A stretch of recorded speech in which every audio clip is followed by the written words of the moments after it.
एक समय की बात है, भगवान गौतम बुद्ध अपने शिष्यों के साथ बैठे हुए थे और उन्हें उपदेश दे रहे थे। उपदेश देते हुए अपने शिष्यों से कहा, क्रोध इंसान का सबसे बड़ा दुश्मन है। क्रोध करने वाला व्यक्ति खुद को नुकसान तो पहुंचाता ही है, लेकिन दूसरों को भी नुकसान पहुंचाता है। वह प्रतिशोध की आग में जलता रहता है और अपने जीवन को बर्बाद कर देता है। उनके उपदेश खत्म हो जाने के बाद उनके शिष्यों में से एक शिष्य खड़ा होता है और उन्हें बोलता है, तू एक ढोंगी है। तेरी बातें मनुष्य के रहन सहन से विपरीत है। तू जो भी कहता है उसे अपने जीवन में अनुसरण नहीं करता है और दूसरों को यह सब करने को कहता है। जब उसका यह शिष्य गौतम बुद्ध को उल्टी सीधी बातें कह रहा था, तब गौतम बुद्ध ने प्रतिक्रिया नहीं दी और वे चुपचाप शांत बैठे रहे। लेकिन ऐसे में वह व्यक्ति और भी ज्यादा गुस्सा हो गया और गुस्से में आकर उसने गौतम बुद्ध के मुंह पर थूक दिया। इसके बाद भी महात्मा गौतम बुद्ध को गुस्सा नहीं आया। उन्होंने अपने चेहरे से थूक को पोंछा और चुपचाप बैठ गए। यह सब देखकर उस शिष्य को समझ नहीं आया कि वह क्या करेगा। गुस्से में आकर वह उस जगह को छोड़कर चला गया और अगले दिन अपने घर पहुंचा।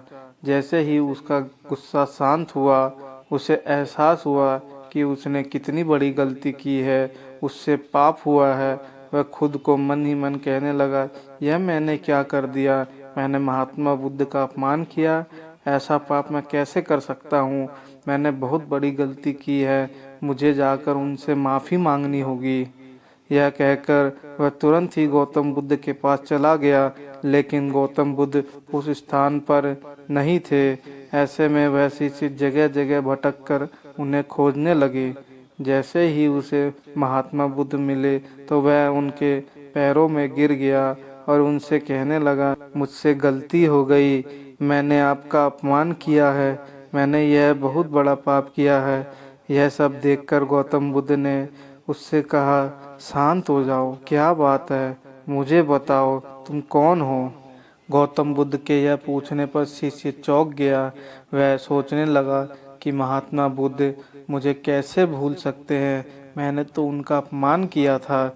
यह सोचकर उसने महात्मा बुद्ध से पूछा, मैं वही शिष्य हूँ जिसने कल आपका अपमान किया था और आप मुझे इतनी जल्दी भूल गए?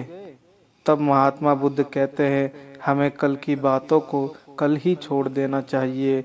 वह अच्छा हो या बुरा, उसके बारे में बार बार विचार नहीं करना चाहिए। बीती हुई बातों को मैं पीछे छोड़कर आगे चलता हूँ और ऐसा ही हम सबको करना चाहिए। महात्मा बुद्ध की यह बात सुनकर वह शिष्य और भी ज़्यादा प्रभावित हो गया। तो इस कहानी से हमें यह सीख मिलती है कि क्रोध मनुष्य का सबसे बड़ा शत्रु होता है, जो उसे पूरी तरह से बर्बाद कर देता है। इसलिए मनुष्य को कभी क्रोध नहीं करना चाहिए। और इस कहानी से हमें यह भी सीख मिलती है कि बीती हुई बातों को हमें भूलकर आगे बढ़ना चाहिए।